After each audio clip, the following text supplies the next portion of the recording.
saboda duk wanda ya zalunci al'umma addu'a ba za ta bari ba, kuma Allah ba zai bari ba, kuma Allah yana ansa addu'a su da gaggawa.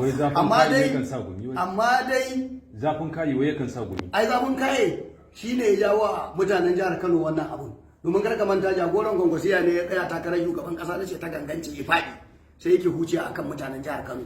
Ba mu muka kada sanata Rabi Kwankwaso ba, ba mu muka ce fito takarar shugaban kasa ta tarayyar Najeriya ba, kuma dan ya faɗi haushin wannan faduwa da yayi kuma yazo ya huce akan jihar Kano. Wannan ba daidai bane. Ina so in tunasar da shugabannin rusau na jihar Kano cewar kamar inda muka yi zargi har yanzu guraren da suka je guri hudu ne, kuma duk sun je ba su ga inda dukiyar Baba Ganduje take ko ta iyalansa ba. To amma muna ta zargi cewar akwai guraren da wani abu fa ya gifta har yanzu ba a je wannan guri ba. Ƙofar Wambai mun fa samu labarin abin da ya faru. Wannan zargi da muke fa muna tunanin fa zai zama gaskiya.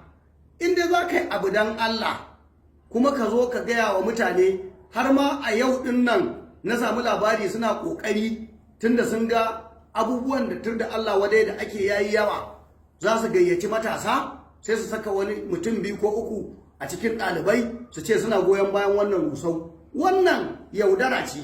Babu wanda yake goyon bayan wannan rusau a jihar Kano. Babu wani ɗalibi da yake. Mun san tsarin da aka yi, mun san abubuwan da aka ware za a basu, mun san daga gobe za su fara fitowa, ko muna gaya mutanen jihar Kano idan an ga wayannan mutane da suka fito suna zanga-zanga su ma a saka su a cikin addu'a a matsayinsu na makiya mutanen jihar Kano. Domin mun san tsarawa akai, kuma Allah baya kuskure.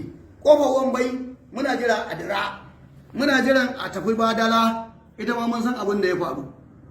In ba a je ba tunda suna cikin wanda suke kokarin zarewa akan abubuwan da suka faru na karkashin kasa, a je Badala. Muna jira a tafi Sabon Gari, muna jira a shiga Kantin Kwari, muna jira a shiga Rimi da sauran guraren da zamu fito mu faɗa. Ka a tsallake wayannan gurare domin alƙawari suka yi na rusau. Idan ba su yi ba to mun san cewa da gangan suke zuwa suka yi su cutar da al'umma, zuwa suka yi su wani abu wanda za a firgita mutane daga baya a ja.